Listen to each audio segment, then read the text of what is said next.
e alegria muito grande estar aqui com vocês. Aleluia!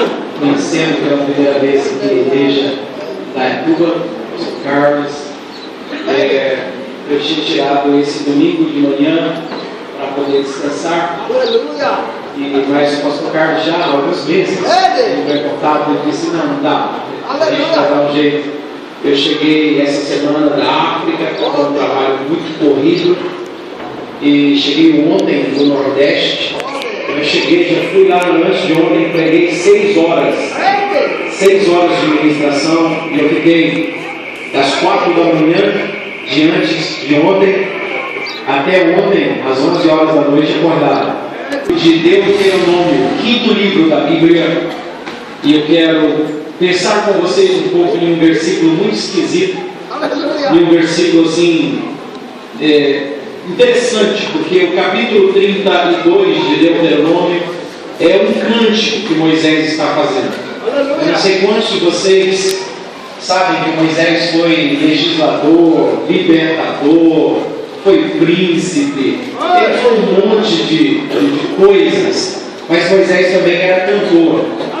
Ele salmodiava ao Senhor. O Salmo 90 é um salmo de Moisés, um louvor que Moisés fez ao Senhor. E Deuteronômio, capítulo 32, faz parte do cântico de Moisés. E no meio desse cântico, em que ele está falando sobre os feitos de Deus, sobre o cuidado de Deus sobre a nação de Israel, no meio desse cântico que ele está dizendo que o Altíssimo distribuía as nações, no meio desse cântico que ele fala sobre as águias, sobre os filhotes das águias, fazendo uma comparação de Deus com o seu povo, no meio desse cântico em que ele fala sobre a fixação de limites de rios, de oceanos, de mares, no meio desse cântico que ele fala sobre a ira de Deus derramada sobre o Egito e a bondade de Deus derramada sobre Israel, libertando das mãos do opressor, no meio desse cântico tão maravilhoso, ele faz uma pergunta.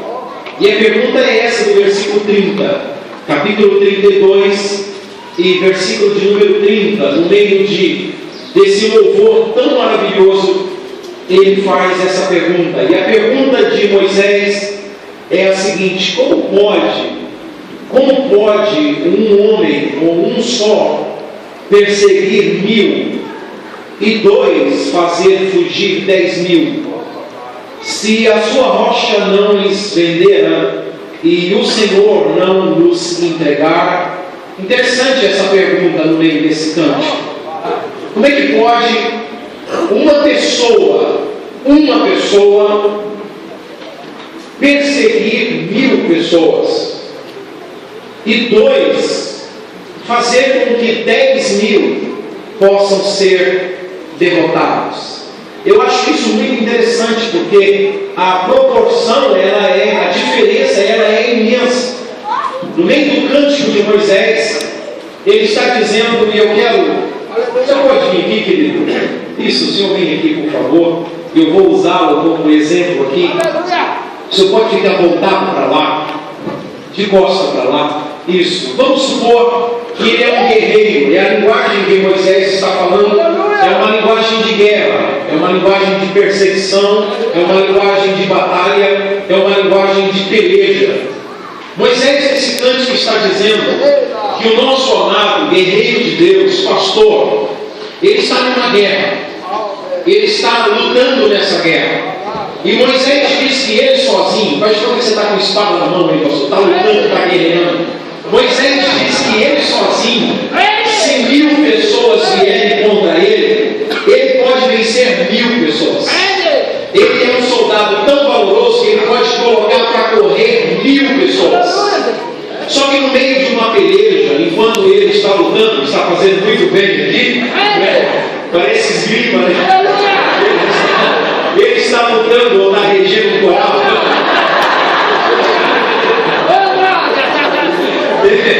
Enquanto ele está lutando, você sabe que na peleja você sempre está em vários movimentos. E Moisés está dizendo que esse homem lutando sozinho, ele pode vencer 1000, ele não pode vencer mais do que 1000, porque a qualquer momento alguém pode chegar por suas costas e alguém pode feri-lo nas costas. Eu já sei quem contratar para a próxima coisa. Agora eu quero chamar o pastor Carlos, por favor. Vem aqui, pastor Carlos. Enquanto ele está lutando contra os inimigos, Moisés diz que ele pode vencer 1000 pessoas, mas ele não tem proteção nas suas costas. E por isso, alguém pode chegar e pode feri-lo pelas costas e pode destruí-lo. Mas no cântico de Moisés, ele diz que se alguém chegar e juntar costa a costa, se o pastor Carlos chegar para o pastor, qual é o seu nome mesmo, pastor Leonildo, e chegar e dizer assim: nós estamos na guerra, e nessa peleja você protege as minhas costas e eu protejo as suas costas, e nós vamos guerrear. Moisés disse que ele sozinho vence 1000, mas se chegar alguém e disser: eu vou proteger as suas costas e você vai proteger as minhas, e nós estamos juntos nessa guerra, luta aí, pastor.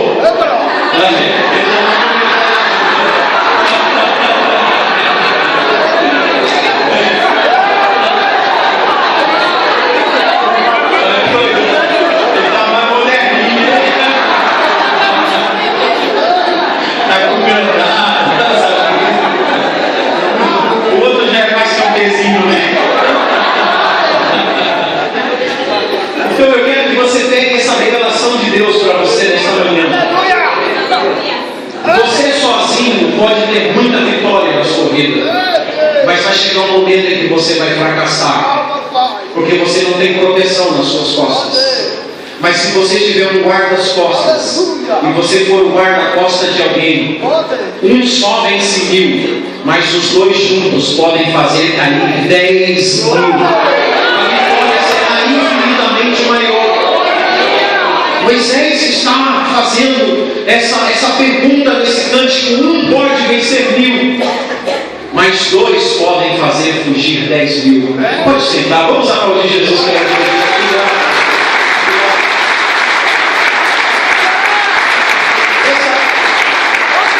Essa é a palavra que eu quero que fique no seu coração nessa manhã. Você precisa de alguém a quem você proteja as suas costas, e você precisa de alguém que proteja as suas costas. Nós precisamos de pessoas para nos ajudar. Nós não podemos ir à batalha sozinhos.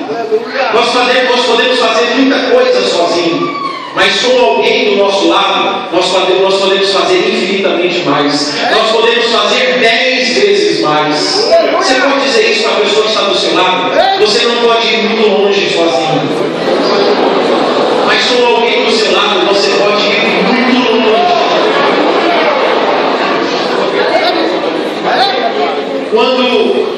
Quando Deus apareceu a Caim, Deus perguntou para Caim: onde é que está o seu irmão? Aonde é que está o seu irmão? E Caim dá para Deus uma resposta que parece que é a resposta que muitos de nós estamos dando para Deus. Quando Deus pergunta para Caim: onde é que está o seu irmão? Sabe qual que foi a resposta do Caim? A resposta de Caim para Deus foi: e eu sou lá a guarda do meu irmão? Não foi isso que Caim disse? E eu sou lá a guarda do meu irmão? Sou eu lá tutor do meu irmão? Eu sou protetor do meu irmão? Deus estabeleceu Caim para isso. Deus não estabeleceu Caim para enfiar a espada no seu irmão. Deus estabeleceu Caim para ser o tutor do seu irmão, para ser o guarda do seu irmão, para ser o protetor do seu irmão, para ser aquele que vai ser o escudo nas costas do seu irmão. Mas nós estamos vivendo uma sociedade de Caim. Nós estamos vivendo uma sociedade onde as pessoas não estão mais protegendo as costas uns dos outros. Nós estamos vivendo uma sociedade de Caim, em que as pessoas estão se ferindo umas às outras, e nós estamos dizendo como Caim: eu não sei de nada, eu não sou protetor das costas do meu irmão, eu não sou tutor do meu irmão. Deus não quer ouvir isso de você. Deus, quando Ele perguntar aonde está o seu irmão, você vai dizer: está aqui, Senhor, do meu lado. Eu estou guardando as suas costas, eu estou protegendo o meu irmão. suas mãos para tirar a vida do seu irmão. Receba isso em nome de Jesus. Deus colocou uma espada em suas mãos para você tirar a vida do seu irmão. Deus colocou uma espada em suas mãos para você proteger a vida do seu irmão. Para você guardá-lo, para você protegê-lo, para você guardar o sangue do seu irmão. Você tem que entender isso. Um dia Moisés, eu estou com vocês em Êxodo capítulo 17. Um dia Moisés disse para Josué: Josué, vá e peleja contra Amaleque, porque eu vou subir ao monte e eu vou ter na minha mão o cajado de Deus, a vara de Deus vai estar em minhas mãos. E eu quero que você saiba, Josué, que eu vou ficar com a mão erguida lá em cima na montanha. Enquanto você está com a espada pelejando pelo exército de Israel, eu vou estar com as mãos erguidas lá em cima na montanha. E o texto diz que Moisés subiu. Josué pegou a espada e foi para a peleja no vale de Refidim para lutar contra os amalequitas. E lá em cima da montanha, Moisés estende a sua mão com o cajado na mão, a vara de Deus na mão. E sabe o que diz a Bíblia? Que enquanto Moisés estava com a vara esticada, com o braço erguido, o que acontecia lá embaixo? Josué estava vencendo. Diz a Bíblia que Israel prevalecia contra os seus inimigos. Mão estendida, mãos erguidas para os céus, o povo de Israel estava prevalecendo sobre os seus inimigos. Mas a Bíblia diz que a mão de Moisés começou a ficar cansada. E essa mão direita de Moisés foi baixando, ele não estava mais conseguindo segurar o cajado, e a sua mão foi abaixando. E quando a mão de Moisés baixou, até o presente em Êxodo 17 está no singular, a mão de Moisés cansou. Então ele poderia muito bem trocar de mão, porque está no singular. A mão de Moisés cansou, ou a sua mão direita, ou a sua mão esquerda. A sua mão cansou. E quando a mão de Moisés, o braço de Moisés cansou, diz o texto que lá embaixo acontecia o quê? Israel estava perdendo a guerra. Então a vitória de Israel não estava sendo ganha no poder da espada. A vitória de Israel não estava na habilidade de Josué. A vitória de Israel não estava na habilidade dos seus soldados. A vitória de Israel estava nas mãos de Moisés. Estava lá em cima na montanha. Eu quero dizer uma coisa para você, abrir um parênteses aqui. Tem um monte de coisa que você não conseguiu conquistar na sua vida. Portas abertas, necessidades supridas, milagre na vida da família, filhos libertos, ministério abençoado. Sabe por quê? Porque você está pensando que a sua vitória depende da sua habilidade, depende dos seus graus acadêmicos, depende do seu dinheiro, depende do seu conhecimento, e não depende disso. A sua vitória depende da guerra no mundo espiritual. Você precisa aprender a vencer nas regiões celestiais. Aleluia, glória a Deus. A mão de Moisés abaixou, Israel está perdendo. É fácil. Eu troco de mão, eu levanto o cajado de novo. E Moisés levanta a outra mão.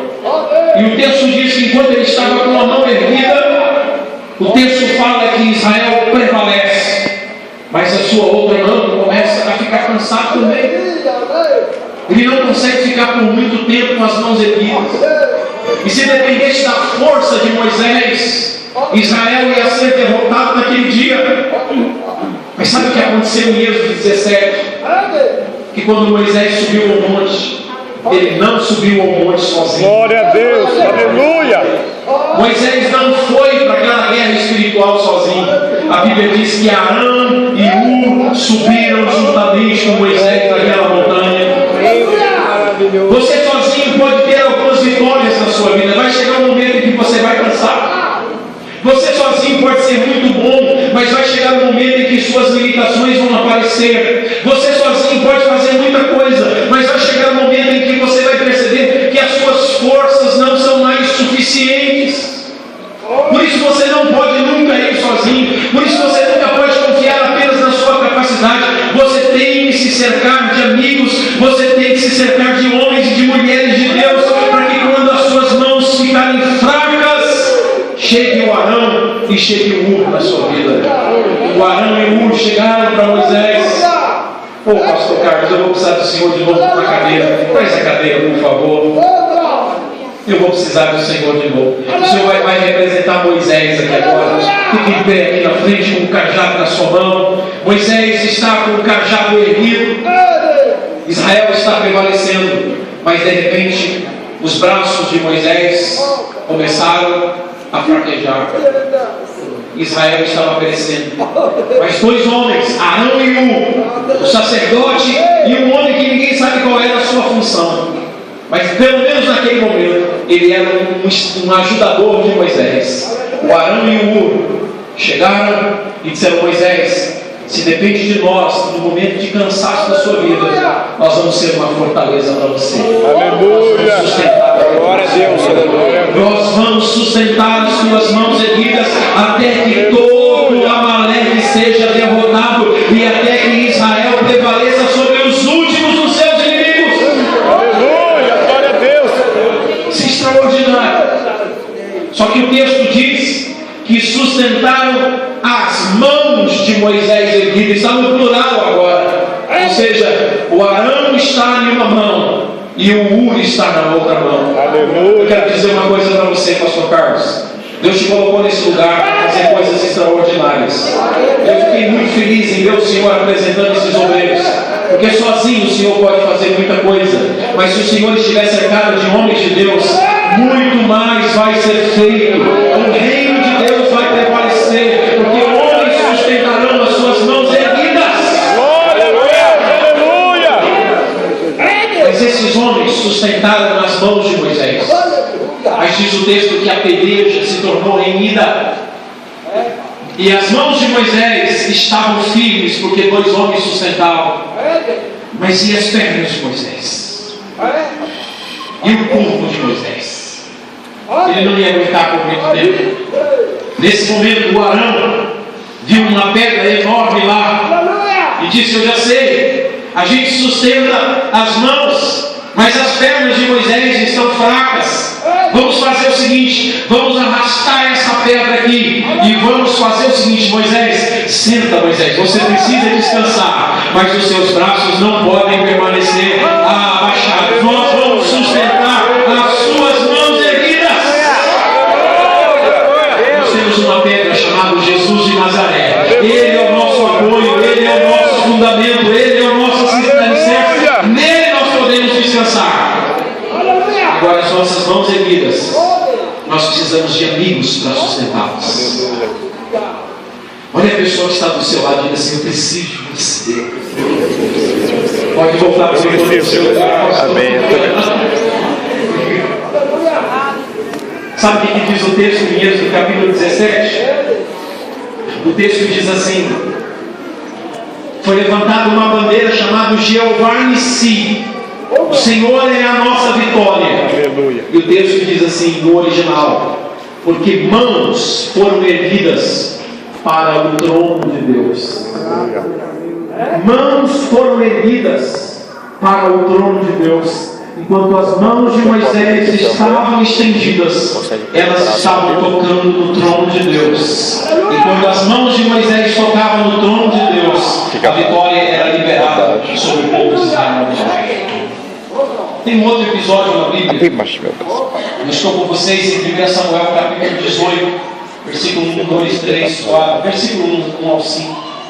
O Davi se ajuntou com Jonatas. A Bíblia fala que a alma de um se apegou à alma do outro. Era uma união de almas, amigos de verdade. Como é que nós estamos precisando? No mundo dos homens nós estamos precisando de Moisés e de Josué. No mundo dos homens nós estamos precisando de Elias e Eliseu. No mundo dos homens nós estamos precisando de Paulo e de Timóteo. No mundo das mulheres nós estamos precisando de Noemi e de Ruth.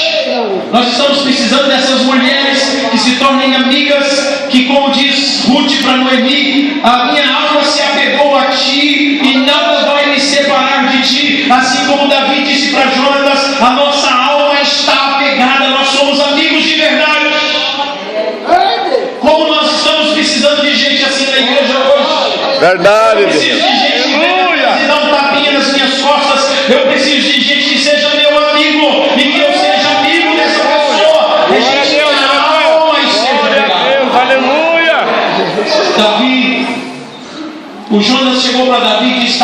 Davi, esse é o meu escudo, toma o meu escudo. Jonas arrancou o seu cinto e disse: Davi, aqui está o meu cinto. O Jonas arrancou a sua espada e diz: aqui está, Davi, a minha espada.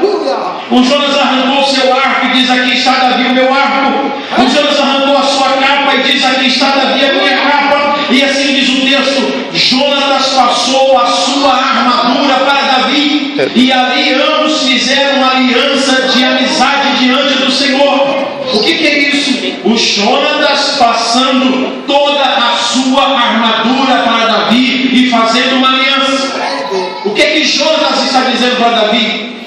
Jonas está dizendo: Davi, eu te dou o meu escudo, eu te dou a minha capa, eu te dou a minha espada, eu te dou o meu arco, eu te dou a minha armadura, porque eu quero que você saiba o seguinte: os teus inimigos serão os meus inimigos. Quem se levantar contra você se levantará contra mim. Eu vou proteger você e os seus descendentes para sempre, porque eu e você somos um agora. Aleluia! Nós precisamos de amigos assim. Nós precisamos de gente que nos proteja. Nós precisamos de gente que seja amigo de verdade. E quando vierem falar mal de alguém para você, e esse alguém é seu amigo, você diga: eu vou falar com meu amigo que foi você quem disse. Aleluia! Porque eu não aceito que falem mal do meu amigo pelas costas. Tem que se falar, fale na frente, mas não venha falar nas costas, porque eu sou o protetor das costas do meu irmão. Aleluia! Eu sou amigo dele. Nós precisamos disso na igreja. Nós precisamos de amigos. Nós precisamos de gente que nos proteja. Diz o apóstolo Paulo: não aceite acusação contra um presbítero ou membro da igreja, a não ser que tenha pelo menos 3 testemunhas. E hoje chega alguém e fala: você viu que fulano de tal fez? Quem foi que disse? Eu ouvi por aí. E você já sai postando no Face, e você já sai postando na rede social, e você já pega o telefone. Em nome de Jesus de Nazaré, eu vim aqui para dizer para você: é hora de se converter. É hora de ser amigo de verdade. Essas coisas não se passam. Aleluia! Glória a Deus! Se ele é meu amigo e alguém veio falar mal dele para mim, primeiro, que eu não vou aceitar que fale mal dele.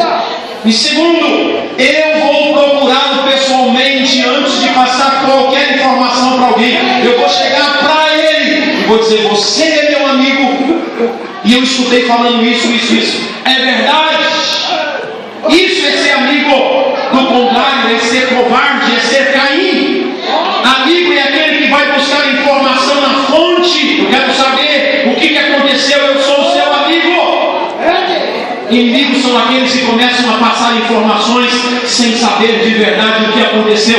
Deus não te chamou para ser fofoqueiro, tagarela, difamador. Deus te chamou para ser amigo, para proteger as costas. Aleluia! A palavra de Deus para a sua vida hoje: Deus não te chamou para ser difamador, Deus te chamou para ser protetor. Aleluia! Quem recebe essa palavra, diga amém. Nós vamos fechar uma aliança com Deus hoje. Amém, Jesus. Outro texto, 2 Samuel, capítulo 21. Davi vai para a guerra. Já não tinha tanta habilidade. Ele pega a sua espada e ele vai para a guerra. E ele está lutando, vencendo seus inimigos. Mas diz o texto que no meio da batalha, Davi ficou fatigado. Davi ficou cansado. Davi ficou um pouco exausto, e ele já não conseguia mais mexer a sua espada. E um gigante enorme que estava lá, ele olhou para Davi na sua fragilidade e ele diz: é hoje que eu mato Davi. Mas esse gigante se enganou, porque Davi tinha amigos que protegiam as suas costas.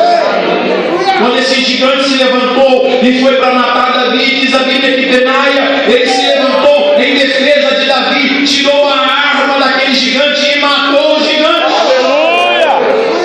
Nós precisamos de gente assim, gente que quando nos vê fraco, qual é o pastor que não fraqueja? Qual é o pregador que não tem debilidades? Qual é o homem de Deus que não tem falhas? Qual é a mulher de Deus que às vezes não se sente cansada? Está difícil a sua vida de oração. Está difícil a sua vida de jejum. Qual é o líder que às vezes não se sente fatigado na obra? E é nesse momento que aparecem os Benaias e que diz Davi: se depender de mim, o gigante não vai te tocar, porque eu vou proteger você na sua fraqueza. Aleluia! A gente precisa de gente assim, irmãos. Eu não preciso de gente que quando eu estou nas minhas fraquezas, venha apontar as minhas fraquezas. Eu não preciso de acusador. Eu já tenho um chamado Satanás. Eu não preciso de mais acusadores. Eu já tenho um chamado diabo.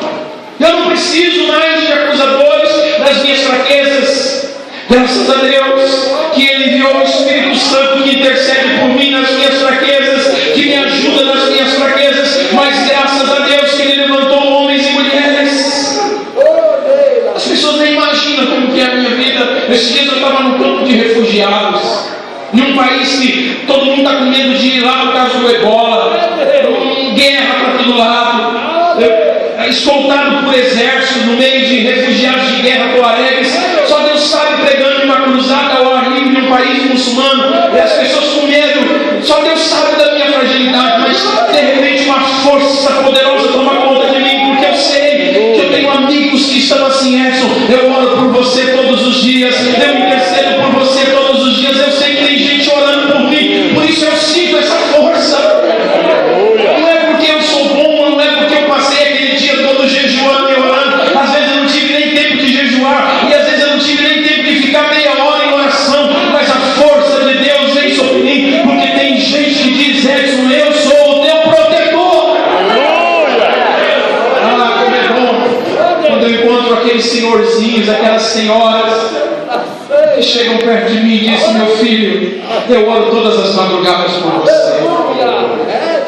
Ah, como é bom, como agora encontrei um pastor, e ele diz para mim todos os dias, às 10h02 da manhã: eu oro por você.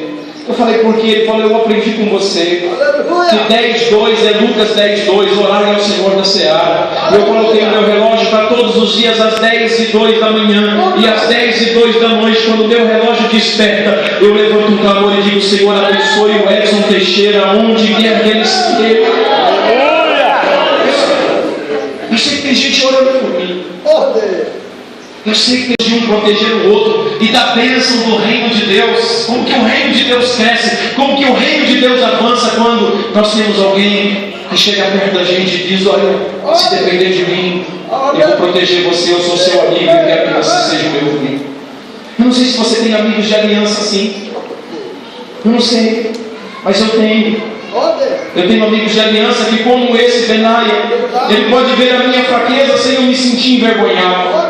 Eu tenho amigos de confiança em que ele pode ver as minhas debilidades sem que eu me sinta acusado. Eu tenho amigos de aliança em que eu possa chegar para ele e falar de minhas tentações, de minhas virtudes e de minhas falhas, sem me sentir soberbo e sem me sentir humilhado. Eu tenho amigos em que eles contam para mim de suas fraquezas e ninguém mais vai saber, porque nós temos uma aliança e eu estou orando por ele e ele está orando por mim, e a igreja precisa de gente assim.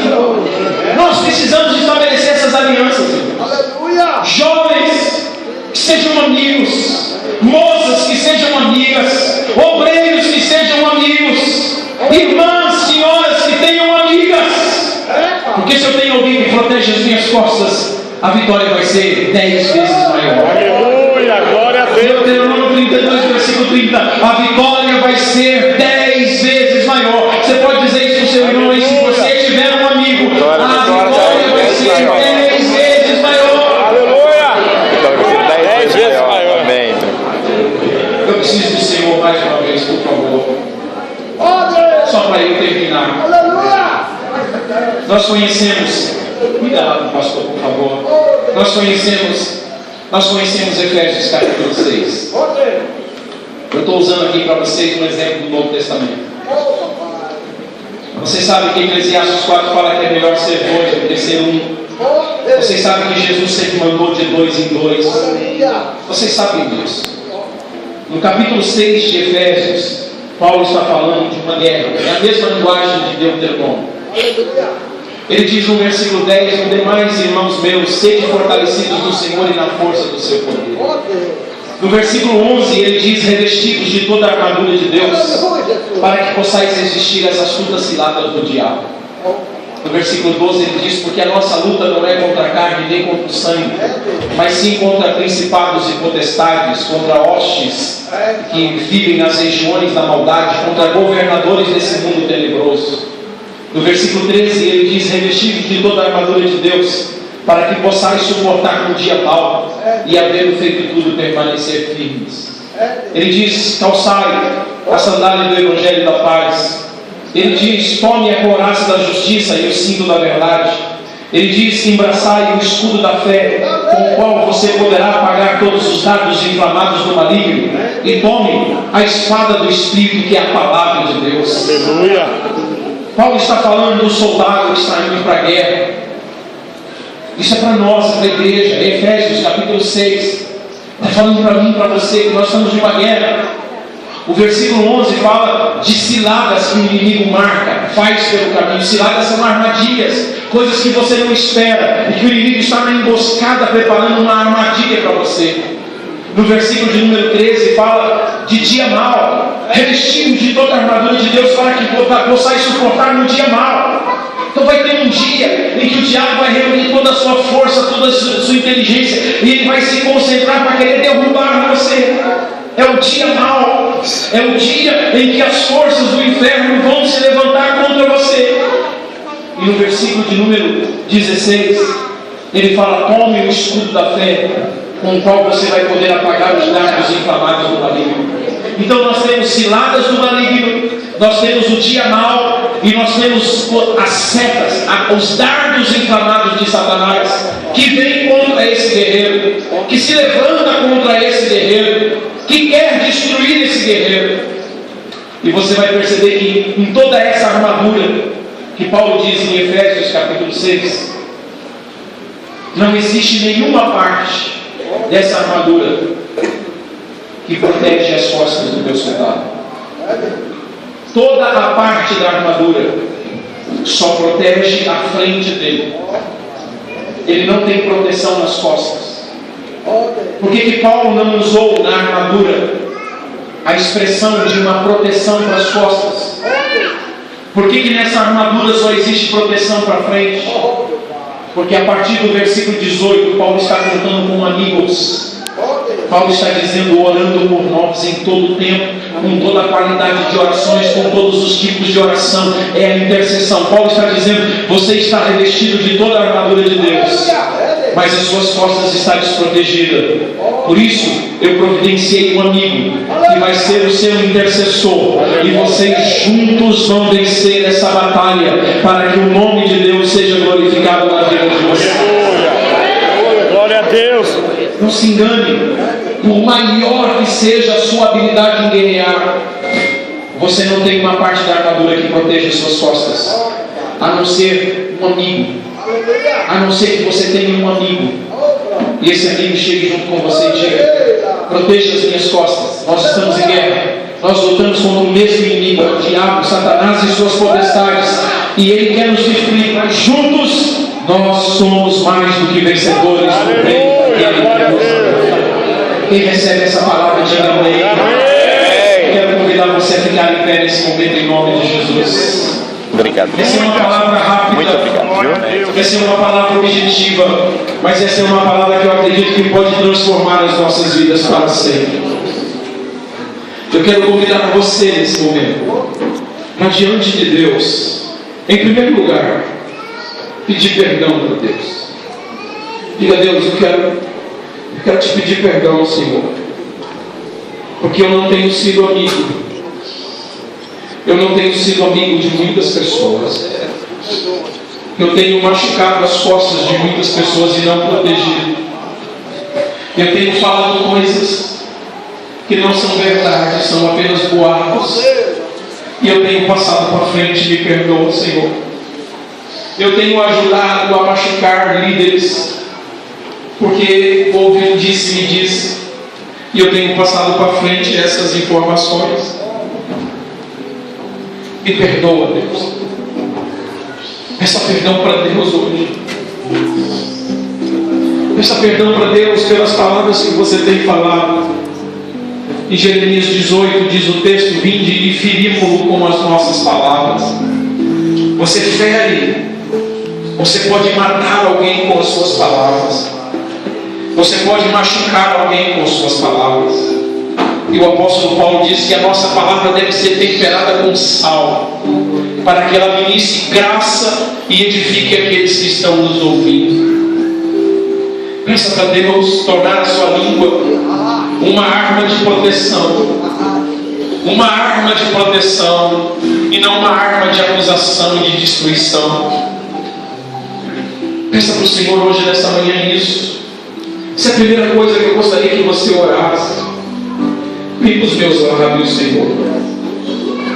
Limpa a minha mente, limpa a minha boca. Nesse mundo que é tão fácil fofocar, nesse mundo que é tão normal difamar, nesse mundo na internet onde as pessoas assumem uma identidade que não é a sua e podem falar o que pensam sem que ninguém saiba quem é. Ah, meu Deus, o Senhor sabe quem nós somos. Ajuda-nos a não tecer comentários que vai denegrir a vida de outras pessoas. Ajuda-nos a ser tutor e protetor dos nossos irmãos. Eu gostaria que você, nesse segundo momento, você segurasse a mão dessa pessoa que está do seu lado. Segure a mão dessa pessoa. Essa pessoa que cansa, essa pessoa que tem fadiga, que tem fragilidade, ela precisa de você e você precisa dela. Nessa manhã de Santa Ceia, é uma aliança que nós renovamos diante do Senhor, mas é uma aliança que nós fazemos entre nós, de que nós somos membros do mesmo corpo, que nós somos parte do mesmo corpo, e que nós somos chamados por Deus para um ajudar o outro em mútua cooperação, até que cheguemos à perfeição, à plenitude daquele que é o cabeça desse corpo, que é Cristo Jesus, o nosso Senhor. Eu gostaria que você orasse por essa pessoa que você segura a mão. Você mesmo orasse por ela, dizendo: Senhor, ajuda-me a ser uma bênção na vida dessa pessoa. Ajuda-me a ser uma bênção na vida dessa moça, desse rapaz. Ajuda-me a ser uma bênção na vida desse pastor, desse obreiro, dessa anciã, desse ancião, dessa criança, desse menino, desse adolescente, desse jovem. Ajuda-me a ser um bálsamo nos momentos de dificuldade para essa pessoa. Ajuda-me a ser um amigo quando todos o abandonaram. Ajuda-me a ser, Senhor, um Arão, um Nu. Ajuda-me a ser um Jonas na vida desse Davi. Ajuda-me a ser uma Abisai. Ajuda-me, Senhor, a ser uma Ruth, a ser uma Noemi. Ajuda-me a ser um Josué na vida de Moisés. Ajuda-me a ser um Elias, um Eliseu na vida de Elias. Ajuda-me a ser um Timóteo na vida de Paulo. Ajuda-me a ser um João Marcos na vida de Barnabé e de Paulo. Ajuda-me a ser uma bênção na vida desse irmão a quem eu oro agora.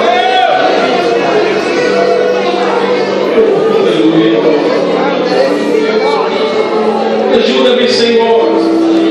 Coloca essa aliança no meio dos obreiros aqui, Pai. Que haja pastores protetores das costas dos outros. Que haja presbíteros protetores de outros presbíteros. Que haja diáconos protetores de outros diáconos. Que haja evangelistas protetores de outros evangelistas. Ajuda-nos a ser amigos, Senhor. E a nossa vitória será 10 vezes maior. 10 vezes mais será a nossa conquista, Senhor.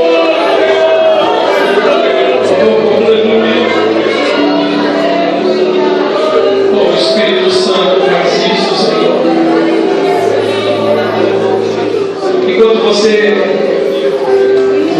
Enquanto você está aqui na presença do Espírito Santo, eu sinto de fazer isso. Eu não sei se 1, se 2, se 5, se 10, mas eu sinto de fazer isso aqui. Se você precisa procurar alguém nessa manhã, eu não sei se você precisa procurar essa pessoa para pedir perdão e dizer: me perdoa por não te proteger no momento que você mais precisou. Ou então você precisa procurar alguém hoje para dizer: eu quero fazer uma aliança com você. Eu quero que você seja meu protetor, porque eu quero ser o teu protetor também. Eu quero fazer uma aliança de amizade. Sabe onde estão as Rutes para procurar os Noemis nessa manhã? Onde estão? Onde estão os Davis para procurar os Jonatas nessa manhã? Mas se você sente isso, eu sinto de dar essa liberdade. Saia do seu lugar e vai procurar esse guarda-costas. Ou então vai procurar para ser o guarda-costas desse irmão, dessa irmã. Tome esse tempo, esses minutos, e deixe o Espírito de Deus trabalhar aqui nessa manhã.